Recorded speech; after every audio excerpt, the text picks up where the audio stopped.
Welcome to your Artsy Girl podcast. I am your host, Christina Carrere. This is a podcast about art, poetry, writing, and anything about creativity. Sit back, relax, and get your dose of brain food to get your creative juices flowing. Welcome to episode 55. Today's featured guest is Anne Marie Wells. In 2015, she published her children's book, Mommy, Why Am I a Bird? She also earned first place in the Riot Act Regional New Play Festival in 2017 for her play, Love and Radio and Zombies, Kind of. In 2019, the Rights of Wyoming judges blindly selected 4 of her theatrical works for the statewide play festival in Cheyenne. She is an avid storyteller and performed in and won several Cabin Fever story slams and was selected by The Moth to perform in a main stage event in Jackson Hole, Wyoming in 2019. Her poems have appeared or will appear in parentheses, Lucky Jefferson, Unlimited Literature, Soliloquies Anthology, Muddy River Poetry Review, Variant Literature, and other publications. Everyone, please welcome my next featured guest, Anne Marie Wells. Hi, Anne Marie. How are you? I'm doing just fine. Thanks for having me here. Yes, thank you. Thank you for reaching out. I love to get to know writers from everywhere and see what they're doing in their neck of the woods and how they became writers or artists. So before we get into what you do, can you tell us where you're from and where you grew up? Sure. I live currently in Wyoming, but spent most of my life in upstate New York near Utica. Uh-huh. Okay. So the burning question is, how did you get out there in Wyoming? So I completed a graduate program. I actually am a scientist by education, so finished a master's in ecology at the University of Coimbra in Portugal. And when I came back to the States, I was applying to jobs everywhere, all over the country, and finally nailed one in Wyoming. And it was only a 3-month seasonal position, but then I just kind of got sucked in here, and now it's 2020 and I'm still here, not doing anything with my degree, but living my best life out here and pursuing my passion for writing. Well, I have to tell you, I am so enamored by that area because I've never been there and I've always wanted to go, like Wyoming, Montana area. For some reason, I am so drawn to that place. And I can understand people are being, quote, sucked into it because, I mean, I can only imagine it's beautiful, right? Oh, yeah. The aesthetic is remarkable. Wow. Okay, so how did you become a writer? Okay, so you started off being a scientist. So did you work in tandem or did you just stumble after the fact? How did it happen? Well, actually, when I was in grad school, I started blogging, mostly so that I wouldn't have to send messages and emails to everyone telling them the same updates on my life. Right. And then my blogging became more regular and it developed quite a large following because in my grad program, I studied in Portugal, but also studied in France and England and spent a summer in Spain.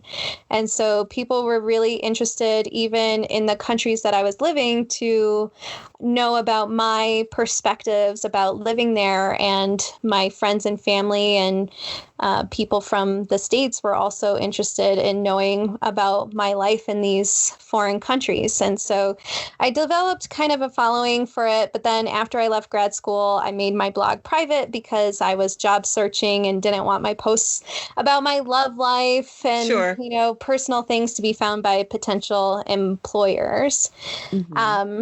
And then later, when I became involved in a community theater in Wyoming, I decided to enter their play festival and spent a few months learning on my own how to write a play. And I ended up winning first place that year. Oh, congratulations. Wow. Thank you. And so that validation really encouraged me to keep going. And so the following year, I re-entered and earned second place. And so this cycle of validation really pushed me to continue the craft and learn more and explore other avenues of my writing craft. Right. Playwriting is different than, say, writing a short story or a poem. There's special formatting you have to learn, right? There is. There's special formatting for stage directions, for how you want the set, for dialogue. And those standard formats are different depending on the area. So, and they're available online. You can look up American theater format and you can find it online. And it's just like following an equation. You plug in the variables, and it's very standard, so it doesn't have a lot of changes. And sure. And once you learn it, then it just becomes second nature. Yes. And it's kind of similar, but not quite exact to screenplay and everything like that. But right, it's similar but different. Right, because of course screenplay is a longer format. And scenes take place inside, outside. Outside. Mm-hmm. Yeah. I did take screenplay writing and creative writing. I also interned at Eugene O'Neill Theater Center out there in Waterford, Connecticut. So I got to see how the playwrights submit their play. They select, say, 10 of them that summer, and they would get the SAG actors, right, to come and stay on campus, and then they all produce this play, albeit it's bare bones. It's not like a full production, but what they're doing is just putting it together, and potentially it can become, say, something like go to Broadway.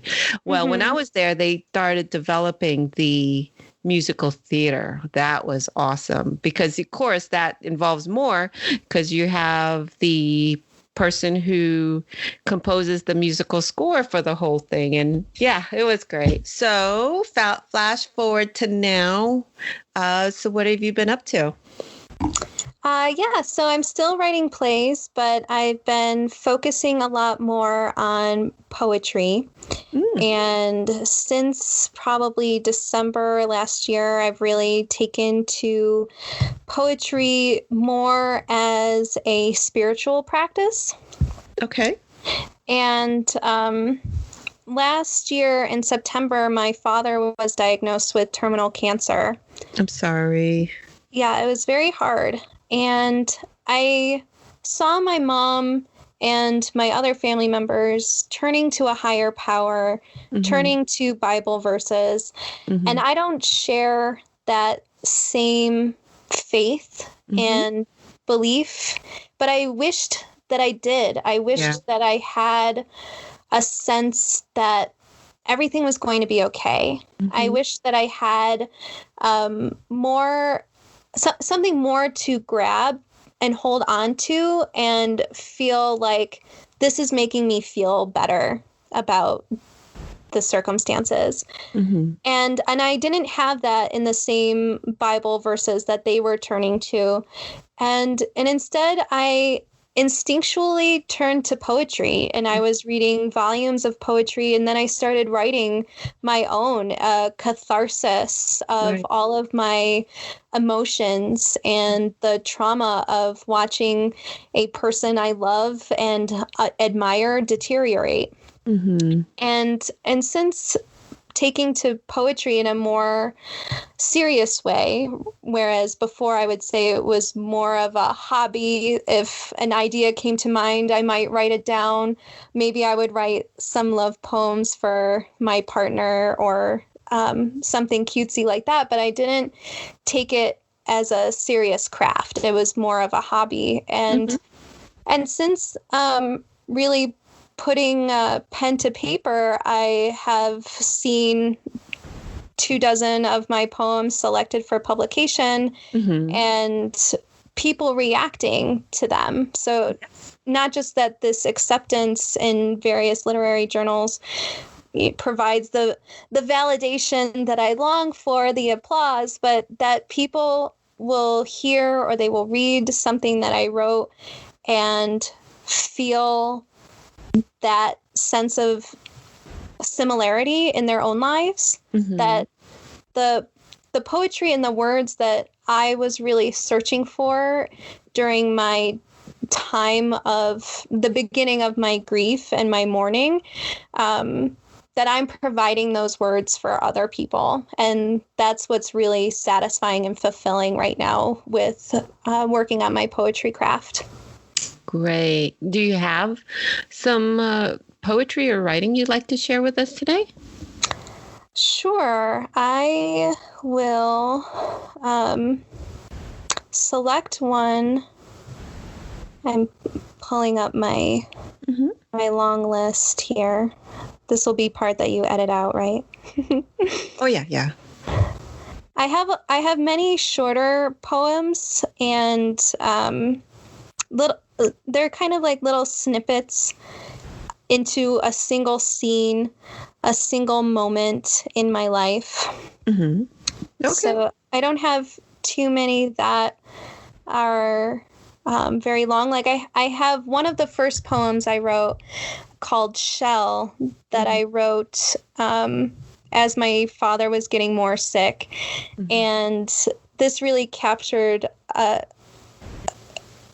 me, it captured a single moment that really also represented a bigger whole. So I'll share that with you. Okay.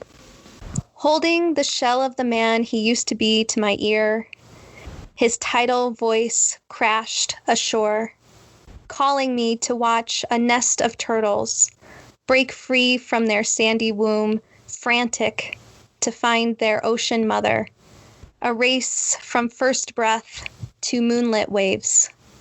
I will remember you this way, I promised. That moment really happened where my father and I were on the beach together and we found a nest of turtles breaking free and making their way to the ocean. And my father passed away from lung cancer. And so I really wanted to have the image of breath involved in that poem. Yes. And an image of ending breath into the moonlit waves. And I read this poem a lot, actually, just to myself, because it does help me feel better, especially in the moments when he was deteriorating and he was very weak and he eventually became bedridden, that I will remember him this way. I will remember these happy moments. I will focus on these moments of joy that we shared together before he was sick. It's beautiful. Yeah, it that's what poetry and writing kind of lends. It's almost the written word is like what a photograph does, but in your mind, it's a beautiful thing. And thank you for sharing that piece of your life and your sorrow with us. And do you happen to have another poem you'd like to share? Sure, of course. I have so many. Okay. So this one is related, but it focuses more on my mother. Her name is Kathleen, and so this poem is called Kathleen.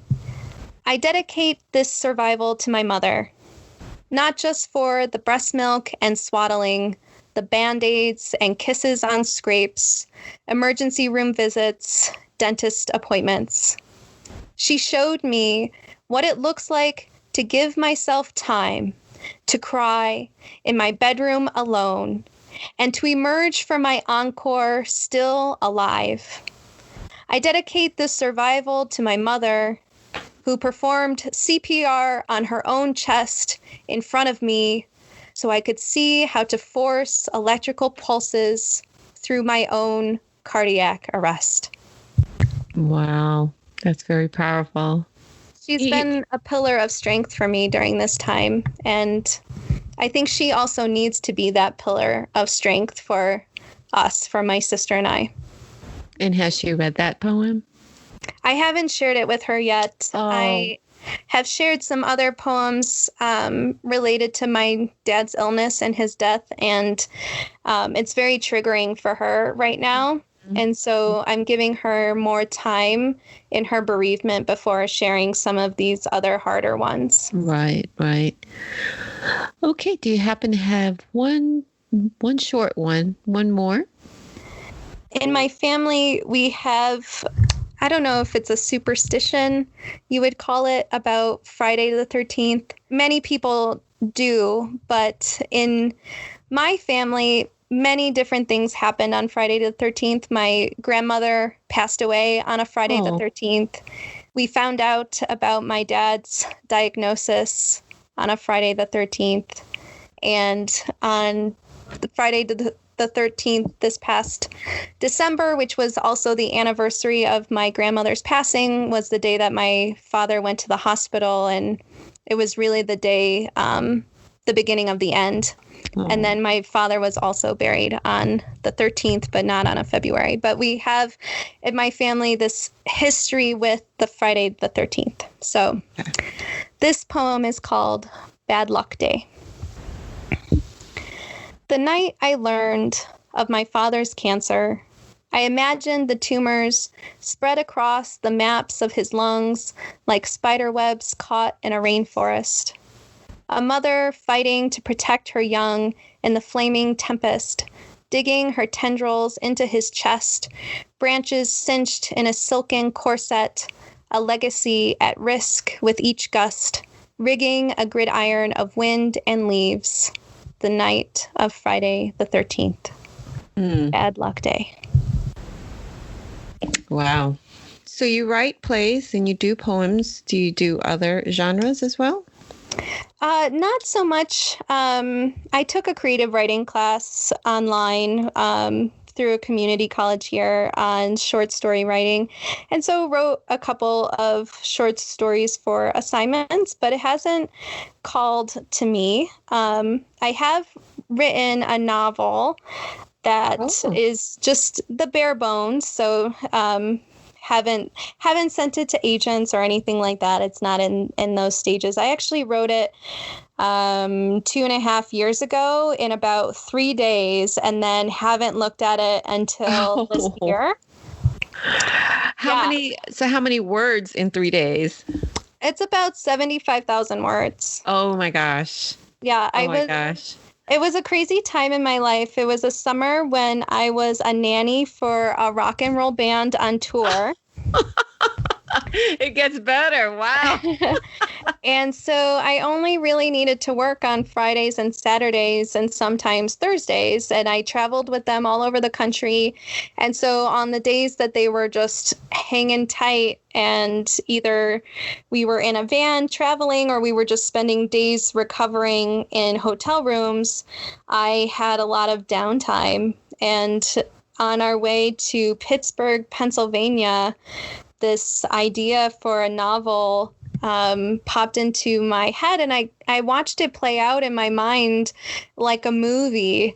And so as soon as we got to the hotel, I needed to write it all down and get it all out. And so I spent about 3 days in a hotel in Pittsburgh, Pennsylvania, writing a novel. And I haven't looked at it since then. And since then, I have garnered much better writing skills. I know more about editing and line editing and story arcs and structure. I didn't go to school for writing. I don't have an MFA. And so all of these things that come naturally or are obvious to people with more of a literary background are not obvious to me, and I have to learn them from writers' conferences or taking courses online or being part of that's great.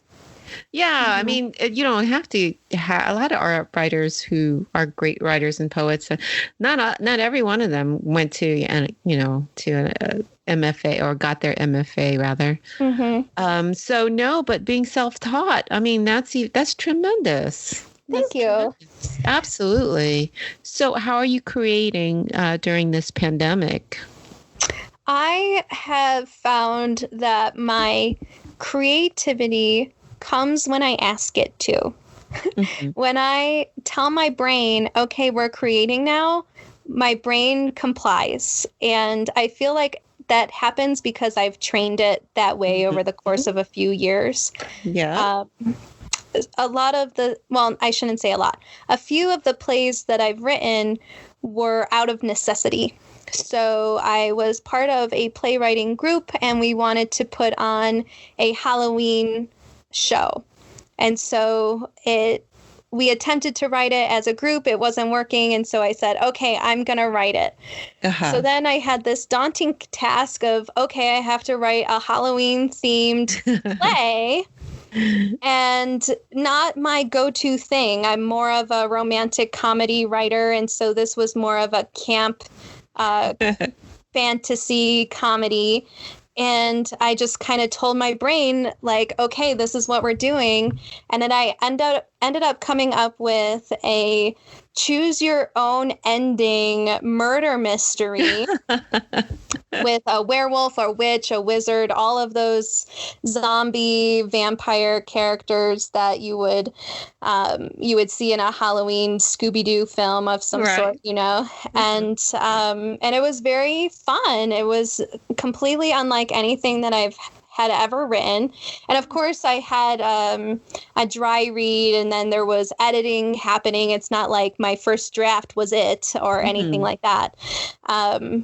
But during this time in more self-isolation, I'm not going out. I'm not participating in many social events. I'm a very extroverted person. And so my go-to entertainment of going out socializing has obviously been very limited. Yeah. And on my days off from work, I spend it writing. I spend it writing poetry or working on plays. I've written a short play recently that takes place in France, and just a one act play. But maybe it'll go somewhere else. We don't know. And have a couple of ideas for some other ones. So just sketching out the outline right now of a musical. Oh, my goodness. I've never written a musical before. I've never even written song lyrics before, but I have trust in myself to figure it out. You know, I had never written a play before, and the first time I tried, I won first place in a new play festival. I have trust in myself that I will learn what I need to learn. And then as I go along in the editing process, I ask for help. And so maybe I will ask a person who is a lyricist, who is a singer-songwriter, to take a look for me and see what they think. I don't think I could write the music. I don't think I could write a score. I would need to team up with someone who has those skills. Right. But I feel like I could write the lyrics. Why not? You can. Absolutely. So here's, because I've written songs myself, and my process with songwriting is either one, I'm provided with the music, or two, I come up with the lyrics and melody. So maybe you want to toy with some melody, and then person who can play can provide the music for it. So yeah, why not? Well, and I also suggest that you enter or send the play for the Eugene O'Neill Theater summer. It's a workshop. I will look it up. Yep, and then submit, and then see what happens. You know, they'll. You know, if you're selected, they'll invite you over, and you get to stay and get to see your play produced. That would be so exciting. Oh my gosh! And also the thing with plays and screenplay. Now, what is the amazing thing that happens when you write something down, and then you actually see it come to life, right? Yeah. That is amazing, isn't it? Yes, that is definitely part of the fulfillment of being able to go through that process. And one of the most exciting moments in my playwriting career was hosting the first auditions for my first play that I wrote, and having people show up, people I didn't even know, show up to potentially take part in a play that I wrote. It just was mind-boggling. Well, I wish you the best of luck. And it sounds like you got the writing bug. I definitely do. And like I said earlier, it's become more of a spiritual practice. It's something that uplifts me. It's something that I can hold faith in and that can guide me and help me navigate through my emotions, give me a moral compass. And I really see it as something even more than a passion. There's this artist, and I forgot her name. She's like 100. I don't know if she's still around, but she was 100 and some, or close to 100 years old, and she just got discovered. She was like a minimalist artist back in the 70s, and she was looked over. But late in her 90s, she got discovered, and her work has been exhibited in these highbrow galleries in New York City.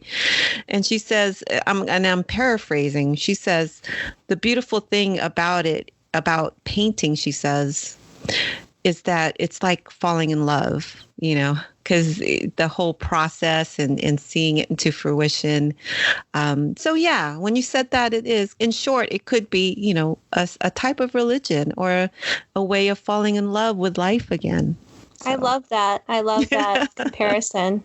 So where can people go to learn more about you and your work? I have a website, AnneMarieWellsWriter.com, and it's Anne with an E. I was named after Anne of Green Gables. So no way.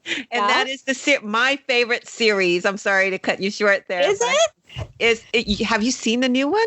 I haven't seen it on Netflix, but I just, during this quarantine time, reread the entire season, or not season, the entire series.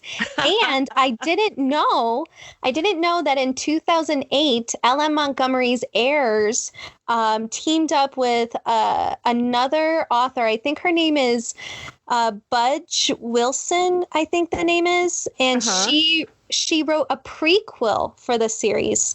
Wow. About Anne's life before she ends up with the Cuthberts. And Get out. Wow. I loved it. And I had really high expectations because, of course, Anne of Green Gables is my namesake. I love the series and some books more than others.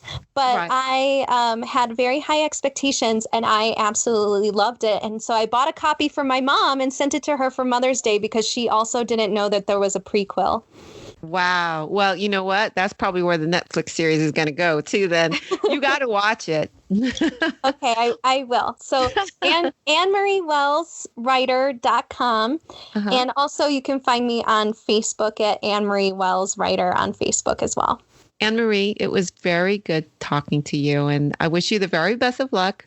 Please stay in touch and let me know what you're up to, okay? Yes, and I will take a look at the Eugene O'Neill Theater, and hopefully something comes from that. I know, and you better let me know.